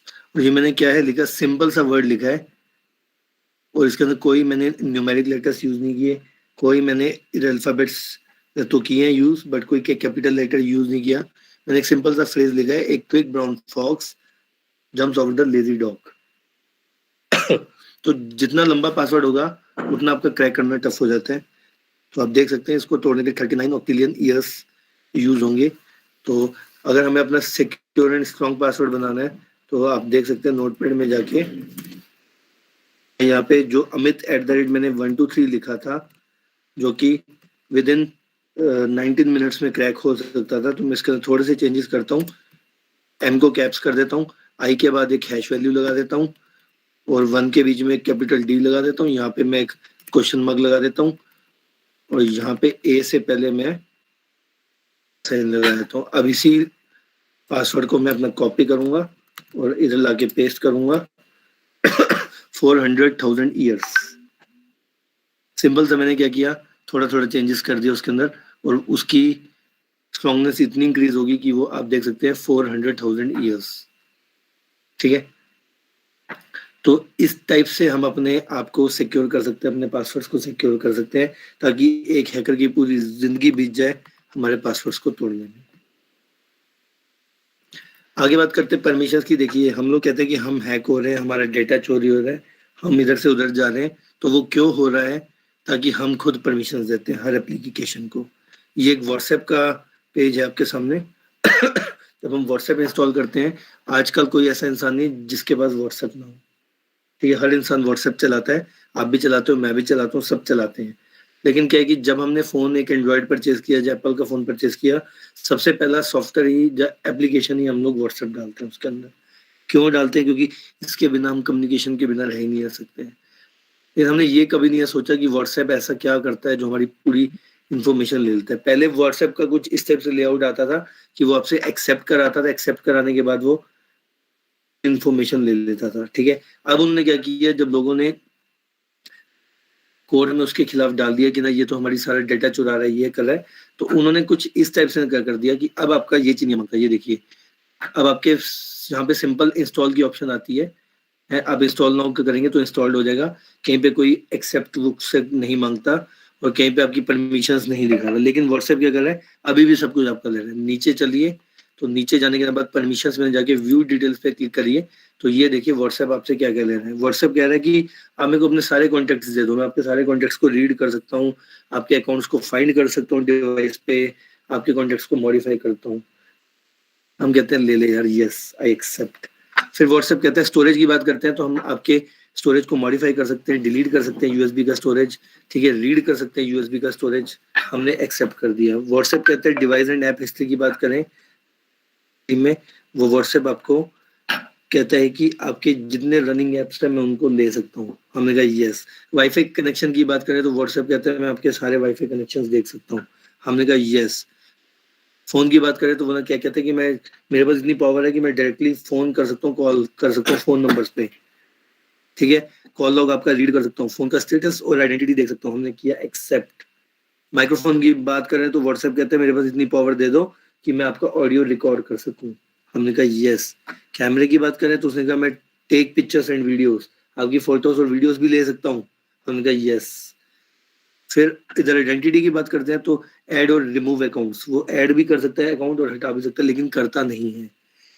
Find accounts on the device, कितने अकाउंट्स आपने बनाए हुए फोन पे सब ले सकता है वो, ठीक है? आपका कॉन्टेक्ट कार्ड रीड कर सकता है, आपको कितने एसएमएस आए वो पढ़ सकता है, आपने कितने एसएमएस भेजे वो पढ़ सकता है, आपकी लोकेशन नेटवर्क बेस ले सकता है, जीपीएस और नेटवर्क बेस प्रिसाइज लोकेशन वो भी ले सकता है, ठीक है? आपके फोन का स्टेटस और आइडेंटिटी रीड कर सकता है, आपकी जो भी यूएसबी स्टोरेज में कंटेंट है उसको मॉडिफाई कर सकता है, डिलीट कर सकता है और रीड भी कर सकता है, ठीक है? आपके स्टैटिक्स को, जो सिंक स्टैटिक्स है उसको रीड कर सकता है, डाटा कितना आपका आ रहा है इंटरनेट से वो रीड कर सकता है, आपकी शॉर्टकट्स को इंस्टॉल कर सकता है, जरा आपकी ऑडियो सेटिंग्स को चेंज कर सकता है, आपके स्टिकी ब्रॉडकास्ट को सेंड कर सकता है, आपके डिवाइस को स्लीप होने से रोक सकता है, आपके रन पे कोई भी स्टार्टअप में चीज डाल सकता है, ठीक है? उसके बाद आपके सिंक को ऑन और ऑफ कर सकता है, आपके नियर फील्ड कम्युनिकेशन को कंट्रोल कर सकता है, आपके अकाउंट्स और पासवर्ड्स को सेट कर सकता है, आपके नेटवर्क को एक्सेस कर सकता है, आपकी नेटवर्क कनेक्टिविटी को चेंज कर सकता है, आपके अकाउंट्स को यूज कर सकता है, आपके गूगल सर्विस कॉन्फ़िगरेशन को रीड कर सकता है, आपके नेटवर्क कनेक्शन को देख सकता है, वाइब्रेशन को कंट्रोल कर सकता है, ब्लूटूथ डिवाइसेस से पेयर कर सकता है और शॉर्टकट्स को अनइंस्टॉल कर सकता है और वाईफाई से डिस्कनेक्ट और कनेक्ट कर सकता है और आपकी सिंक सेटिंग्स को रीड कर सकता है। तो इसने क्या किया, आपके फोन के अंदर कुछ तो छोड़ा नहीं, पूरी इन्फॉर्मेशन तो आपकी ग्रैब कर ली, तो आपका फोन आपका। Hello sir. हाँ जी, जो चीज हम लोग एप्लीकेशन से ना कर रहे थे वही चीज इसने कर दी, पूरा डेटा। पर सर अभी जो एंड्रॉइड का रिसेंटली जो पैचेस आए थे एंड्रॉइड 9, 10 और 11, तो उसमें तो सर बाय डिफॉल्ट एंड्रॉइड जो अपना ऐप लाइब्रेरी होता है उसको तो पैच किया था, यानी अब तो यूजर को मैन्युअली देना पड़ता है ना परमिशन अलो और डेनी। नहीं, अभी भी आप व्हाट्सएप इंस्टॉल कीजिए, ये आपके अंदर परमिशन में सारी चीजें इधर अलाउड होंगी, सारी चीजें। अब आपके उसमें जाके देखिए सेटिंग्स में, ठीक है, ऐप के अंदर जाइए, सारी परमिशंस आपकी ऑन होंगी इस टाइम भी। अगर सर डिसेबल कर दे तो स्कैन नहीं करता। देखिए डिसेबल करेंगे तो आपका क्या है कि कैमरा नहीं चलेगा, व्हाट्सएप पे कॉलिंग करेंगे तो कैमरा नहीं चलेगा, लोकेशन बंद करेंगे तो आप लोकेशन किसी को भेज नहीं सकते, ले नहीं सकते। हाँ, तो मैन्युअली सर वो यूजर से ले रहा है। हाँ तो वो तो इस वजह से तो ले रहा है, लेकिन एक चीज बताइए ना, आपकी शॉर्टकट्स का क्या काम है, आपके वाइब्रेशन का क्या काम है उसको, हाँ आपके इधर अकाउंट्स का क्या काम है उसको, तो वो तो उसके साथ साथ बहुत बहुत कुछ फ्री में ले रहा है ना आपका।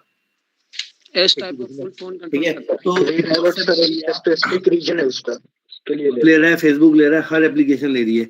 इधर ही मैं अगर ऐप स्टोर में जाता हूँ और किसी और एप्लीकेशन को भी देख देखता हूँ ना, तो वो भी लेगी, ठीक है, लेकिन क्या है कि कुछ कम लेती है, कुछ ज्यादा ले लेती है। अब ये मेरे ऑफिस में सीसीटीवी कैमरा इंस्टॉल है, इसको भी मैंने देखता हूँ, तो ये भी ले रही है कुछ ना कुछ, ठीक है, लेकिन ये क्या ले रही है, थोड़ा सा कम ले रही है, देखो थोड़ा सा कम ले रही है उससे, ठीक है। अगर कोई गेम दे देखता हूँ तो गेम भी ले रही है, ठीक है, कोई भी अगर एक गेम सर्च करते हैं, हम मान लेते हैं कोई भी गेम उठा लेते हैं, ये गेम ही उठा लेते हैं हम लोग तो ये गेम भी ले रही है, ठीक है, तो लेकिन गेम क्या कर रही है, थोड़ा सा कम ले रही है। व्हाट्सएप क्या कर रहा है कि फुल भर के हमारी परमिशन ले रहा है, देखिए ये इतनी ले रही है, इतनी चीजें सिर्फ, ठीक है। तो क्या कि सब चीजें ले रही है, लेकिन व्हाट्सएप क्या कर रहा है, पूरी की पूरी इन्फॉर्मेशन हमारी ग्रैब कर रहा है। तो हो गया, जब कोई भी एप्लीकेशन होगी हमारी इन्फॉर्मेशन ले रही है, उनको क्या फायदा हमारी चीजों को लेने के लिए, ठीक है, उनको ये फायदा कि पहले हम समझते हैं कि वेब कितने तरह के होते हैं। एक वेब होता है वर्ल्ड वाइड वेब, एक होता है डीप वेब, एक होता है डार्क वेब। तो आपको जैसे कि इमेज में दिख रहा होगा, जो हम ऊपर की सर्चिंग करते हैं, जो हम नॉर्मल कंटेंट सर्च करते हैं, that is called the surface web और वर्ल्ड वाइड वेब, ठीक है। इसके अंदर सिर्फ और सिर्फ 4% का डेटा होता है। हम सोचते हैं कि गूगल के पास सब कुछ है, जो चीज चाहिए गूगल पे फाइंड करो, ढूंढो, मिल जाएगा, लेकिन ऐसा नहीं है। गूगल के पास कि सिर्फ 4% का डेटा है जो कि इंडेक्स्ड है, ठीक है। बाकी का डेटा जो है हमारा डीप वेब में और डार्क वेब में अवेलेबल होता है। डीप वेब में 90% ऑफ द इन्फॉर्मेशन स्टोर्ड होती है। डीप वेब वो पार्ट होता है जहाँ पे हम लोग अपने डेटा को सिक्योर्ड वे में रखते हैं, पासवर्ड के पीछे प्रोटेक्ट करके रखते हैं, जैसे कि हमने अपने डेटा को रखा सिक्योर्ड वे में, पासवर्ड के पीछे प्रोटेक्ट करके। जैसे मेरी गूगल ड्राइव होगी, उसमें मैंने अपनी इमेजेस रख ली, फाइल रख ली, मैंने सोचा कि ये तो पासवर्ड के बिना ओपन नहीं होगी, ये सेफ एंड सिक्योर है, तो वो आपको मिल सकती है डीप वेब में, ठीक है। डार्क वेब वो प्लेटफॉर्म हो गया जहाँ पे की इलीगल एक्टिविटी सारी, इलीगल चीजें सारी मिल जाती हैं। डार्क वेब की बात करते हैं तो डार्क वेब जो estimated 5x larger than surface web है, ठीक है, और 4% का डाटा सिर्फ इंडेक्स सर्च इंजन के द्वारा हमें सरफेस वेब पे ना मिलता है, रेस्ट हमें डार्क वेब पे मिलता है। 7500 टीबी का डाटा अपने अंदर कंटेन करके बैठा है, और डार्क वेब जो है एटलीस्ट की इनकम इलीगल एक्टिविटी से कमा रहा है। तो आप सोच सकते हैं कि डार्क वेब क्या है और इसके साथ क्या क्या हो रहा है, ठीक है। जब हम लोग सोचते हैं कि हमारा डाटा जो है हमने तो किसी से शेयर किया ही नहीं, तो एक हैकर हमारा क्या बिगाड़ लेगा, लेकिन आप लोगों को शायद इतना नहीं पता कि आपकी कॉन्टैक्ट्स, आपके फोटोज, आपकी प्राइवेसी सब कुछ बेचा जा रहा है। व्हाट्सएप है, फेसबुक है, जब कोई भी कंपनी है ले रही है, सारा आपके डेटा के लिए ही परमिशंस ले रही है, आपका डेटा ही चोरी हो रहा है। नहीं तो आपको कौन इतना स्पेस फ्री में दे देगा। फेसबुक आपको फ्री में अपलोडिंग दे रहा है कि जितना मर्जी डेटा डालो, जितनी मर्जी इमेजेस डालो, स्टोर करो, ठीक है। क्यों दे रहा है, हो रही है ना, वो आपको इसलिए दे रहा है क्योंकि उसको आपका डेटा चाहिए, ठीक है। आपका डार्क वेब पे डेटा इन मात्र कौड़ी के भावों में बिकता है, ठीक है। फेसबुक का लॉगिन आईडी और पासवर्ड किसी का भी चाहिए हो, 280 रुपए में मात्र मिल जाएगा। अगर आपको यूआरएल चाहिए मेरे को कांटेक्ट कर लेना, मैं आपको यूआरएल दे दूंगा, और 280 रुपीज में किसी का भी फेसबुक लॉगिन और पासवर्ड दिलवा दूंगा। ईमेल लॉगिन का पासवर्ड चाहिए 200 रुपीज में, इंस्टाग्राम की प्रोफाइल चाहिए 450 रुपए में, ट्विटर अकाउंट की डिटेल्स चाहिए मात्र 235 रुपए में, जीमेल अकाउंट की इन्फॉर्मेशन और पासवर्ड चाहिए 238 रुपए में, हॉटमेल अकाउंट की इन्फॉर्मेशन एंड पासवर्ड चाहिए 219 रुपए में, एओएल अकाउंट्स की इन्फॉर्मेशन एंड पासवर्ड 200 में। किसी के कंप्लीट मोबाइल के डेटा चाहिए हो तो 850 रुपए में किसी के कंप्लीट मोबाइल का डेटा ले लेना, उसका ईमेल आईडी ले आना, पूरा डेटा उसके फोन का मिल जाएगा। मोबाइल में कितने सेव है, 550 रुपए में कॉन्टेक्ट्स बिकते हैं। फोटोज जो है आपके मोबाइल फोन के अंदर ईमेल आईडी दोगे, 350 रुपए में सारी फोटो ले लो। बैंक अकाउंट की details with login credentials with CVVs 1050 में, मेडिकल रिकॉर्ड 60 में, पासपोर्ट के रिकॉर्ड्स 380 रुपीज में। हमने डार्क वेब पे काफी सर्चिंग करके कुछ ऐसी चीजें ढूंढी, इसमें शेयर नहीं करूंगा उसका यूआरएल। वो चीज ऐसी है कि आप किसी का भी ईमेल आईडी दे दो, अगर आपने अपने फोन में वो वाला ईमेल आईडी 5 साल पहले भी डाला था और 5 साल के अंदर अंदर आपके 5 फोन खो गए, तो मैं आपके फोन का 5 फोन का पूरा डाटा आपको दे दूंगा, जो कि पूरा का पूरा डार्क वेब पे सेव है। तो इससे बड़ी बात मैं नहीं बोलूंगा। अगर किसी का 5 साल पहले फोन खो गया हो और वही वाला ईमेल आईडी उसका आज भी चल रहा हो, तो वो अपना ईमेल आईडी दे दे। मैं पूरे 5 साल तक की फोटोज जितनी थी उस फोन के अंदर, या जो भी उसके बाद फोन चेंज हुए, सबका डेटा मैं आपको फ्री ऑफ कॉस्ट दे दूंगा, एक चार्जेस भी नहीं लूंगा। ठीक है, तो ये है एक डार्क वेब की सच्चाई के बारे में। तो आप लोग सब जानते हैं। मैंने सोचा था इसका एक प्रैक्टिकल करके दिखाऊंगा, लेकिन आप लोग जानते हैं, तो मैं इसका एक प्रैक्टिकल नहीं करके दिखा रहा आप लोगों को। ठीक है, गूगल जो है हमारी हर एक्टिविटी को ट्रैक करता है, हमारी हर लोकेशन को ट्रैक करता है। हम जब जब जहाँ पे जाते हैं, जैसे जाते हैं, बाइक पे जाते हैं, गाड़ी पे जाते हैं, जिस चीज से जाते हैं, तो गूगल के पास हमारी एंटायर इन्फॉर्मेशन सेव होती है, क्योंकि गूगल कहता है तू जहां जहां चलेगा मेरा साया साथ होगा। ठीक है, तो गूगल आपकी हर लोकेशन को, आपकी एक्टिविटी को, आपकी यूट्यूब हिस्ट्री को, सब चीजों को अपने साथ लोकेट कर रहा है। और प्रॉक्सीज आप लोग जानते हैं, अपनी आईपी को हाइड करना, तो इसका भी एक प्रैक्टिकल है, तो मैं दिखा देता हूँ।